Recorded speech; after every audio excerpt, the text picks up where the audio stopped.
বেচামাৰী আঞ্চলিক ক্ৰীড়া সন্থাৰ উদ্যোগত প্ৰাইজমানী ফুটবল খেলৰ শুভাৰম্ভ। দুটা শক্তিশালী দল পটুৱাকাটা স্পৰ্টছ ক্লাব বনাম ধূপগুৰি ইউথ ক্লাবৰ মাজত এক আকৰ্ষণীয় তুমুল প্ৰতিযোগিতামূলক ফুটবল খেল অনুষ্ঠিত হৈ যায়। নগাঁও জিলাৰ ঢিঙৰ বেচামাৰী আঞ্চলিক ক্ৰীড়া সন্থাৰ উদ্যোগত এক আকৰ্ষণীয় তুমুল প্ৰতিযোগিতামূলক ফুটবল খেল অনুষ্ঠিত হয়, য'ত পটুৱাকাটা স্পৰ্টছ ক্লাব বনাম ধূপগুৰি ইউথ ক্লাবে অংশগ্ৰহণ কৰে।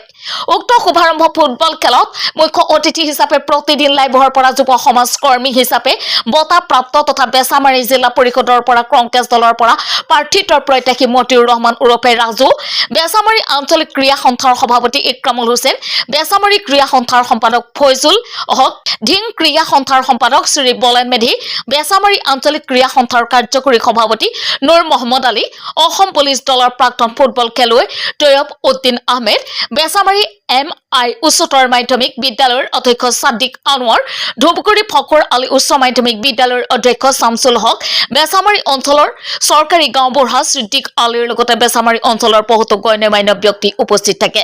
দিনে গলৰ ব্যৱধানত ধূপগুৰি ইউথ ক্লাবে বিজয়ী সাব্যস্ত কৰে। প্ৰথম দিনে শুভাৰম্ভ হোৱা প্ৰাইজমানী ফুটবল খেলত হিলদল ভাঙি শ শ দৰ্শক ওলাই আহে আৰু কোনো ধৰণৰ বিশৃংখলতাৰ সৃষ্টি নকৰি খেলখন উপভোগ কৰে। মই বেচামাৰী জিলা পৰিষদৰ সদস্য পদৰ প্ৰাৰ্থিত্বৰ প্ৰত্যাশী। মই বেচামাৰী গাঁও পঞ্চায়তৰে এজন ব্যক্তি। এতিয়া জয়তে মই বেচামাৰী আঞ্চলিক খেলপথাৰত অনুষ্ঠিত হোৱা এই প্ৰাইজ মতিউৰ ৰহমান ওৰফে ৰাজু প্ৰাইজ মানি অনুষ্ঠিত কৰা হৈছে। দেখা গৈছে যে প্ৰত্যেক বছৰতে এনেকুৱা খেল হৈ থাকে। প্ৰত্যেক বছৰতে আমাৰ ইয়াৰ মেম্বাৰসকলে খেল অনুষ্ঠিত কৰি থাকে। এইবাৰ আশা কৰিছোঁ ধুনীয়াকৈ খেলখন পৰিচালিত হ'ব, যাতে কোনো বিশৃংখলতাৰ সৃষ্টি নহয়। আমাৰ সদস্য আছে, সকলোৱে চোৱা চিতা কৰি আছে আৰু ধুনীয়াকৈ খেলখন উপভোগ কৰি আছে ৰাইজে। আমি আশা কৰোঁ সকলোৱে ধুনীয়াকৈ খেলখন চাব। মুঠতে 15খন মেটচ হ'ব। 15 নম্বৰ মেটচখনেই মানে ফাইনেল মেটচ হ'ব। আমি প্ৰতি বছৰৰ দৰেই এইবাৰো বেচামাৰী আঞ্চলিক সন্থাৰ দ্বাৰা প্ৰাইজ মানি ফুটবল প্ৰতিযোগিতা 2024 আজি উদ্বোধনী মেটচখন হৈ আছে।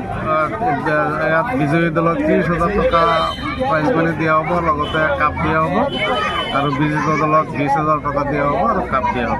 আজি আৰম্ভণি খেলখন কাৰ মাজত হৈছে? আজি আৰম্ভণি খেলখন পটুৱাকাটা স্পৰ্টছ ক্লাব আৰু ধূপগুৰি ইয়থ ক্লাবৰ মাজত অনুষ্ঠিত হৈছে।